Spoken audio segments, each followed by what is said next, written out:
বুঝবেন হাসরের ময়দানে ওই স্বামীটাও আটকাই যাবে যার বিপক্ষে তার স্ত্রী আল্লাহর কাছে অ্যাপ্লিকেশন করবে, মামলা দিবে। ওই স্বামী জান্নাত পাবে না, ওই স্ত্রী জান্নাত পাবে না যার বিপক্ষে স্বামী অ্যাপ্লিকেশন দিবে। আপনার আমার চাওয়া কোথায় যাওয়া? জান্নাতে। তার মানে এই 10টা জায়গায় বলেন যতগুলা পরিচয় আছেন প্রত্যেকটা পরিচয়ে আপনাকে আমাকে সার্টিফিকেট অর্জন করতে হবে।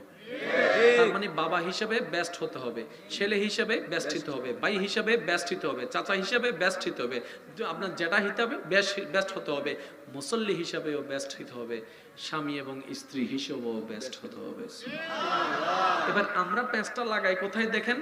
আমরা একটাকে মনোযোগ দিতে গিয়ে একটাকে সাজাতে গিয়ে বাকি 4-5টা নষ্ট করে ফেলি।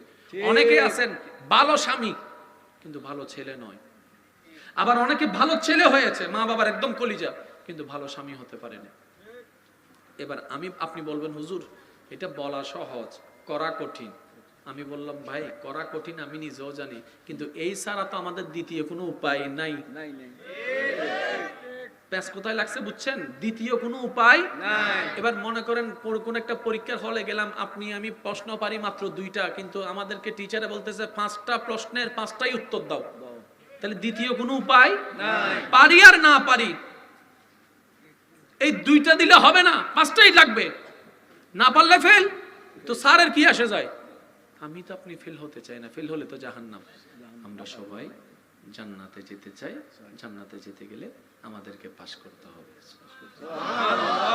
এবার আপনি বলবেন ভাইয়া সব পরিচয়ে সব ক্যারেক্টারে সব চরিত্রে 100 বেস্ট দেওয়া আমাদের পক্ষে সম্ভব না।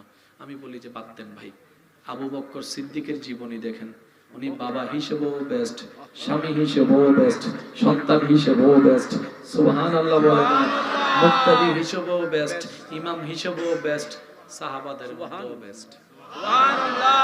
উনি পারলেন কিভাবে? নিশ্চয়ই কোন না কোন একটা রাস্তা আছে। বুঝবেন কথাটা? পিছনে একটু কথা বলতে না করলে আমি খুশি হব। পিছনে পিছনে আচ্ছা এইসব কথা দরকার আছে না নাই? আছে। যেমন আমাদের সমাজে এই ধৈর্য ধরম ভরিবুই বেগুনো জানে সে কেন ধরম ভরিবুইন হয় না, এই লাগিয়ে দে বেজালেন রে নাকি বুঝে ফেজি না ও নামাজ ফরম ভরিবু ই বেগুনো জানে নামাজ এই বে নাইতে না জানানোর পর নামাজ না ফরের কা ইয়ান নাম তো কেউ শুধরাই না ওদের এই ঝামেলাতে আল্লাহ লাগে। এবার আসেন সিদ্দিক আকবর পারছে নাকি পারে নাই? পারছে। আমি আপনার থেকে শুনবো।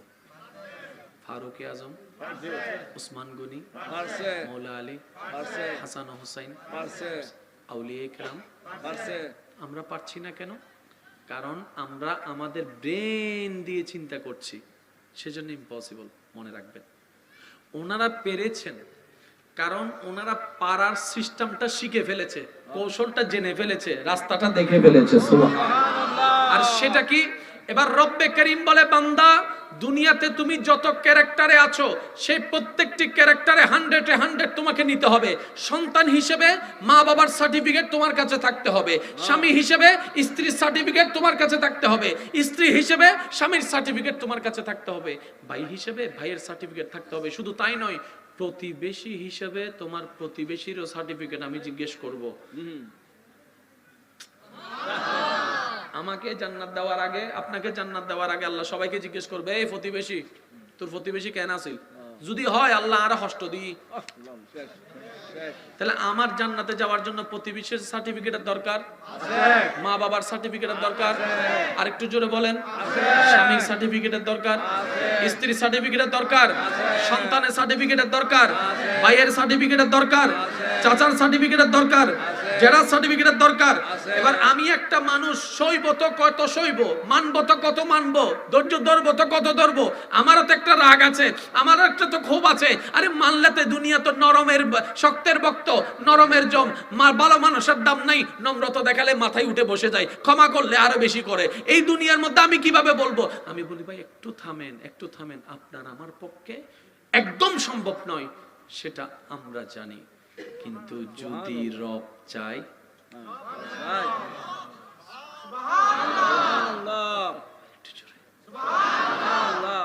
যে সার্টিফিকেটগুলো দরকার এগুলা আমরা যদি পরীক্ষা দিয়ে নিই 1000 কোটি বছরও, কিন্তু রব যদি চায় তাহলে আমাদেরকে এটা নিতে হবে কিভাবে শুনুন, রবের চাওয়া পর্যন্ত আমাদের পরিশ্রম করতে হবে। সুবহানাল্লাহ বলেন। এবার আমি আপনাদেরকে একটা কথা বলি, এই যে থাক যে যেমনি আছে থাক, বাদ দাও।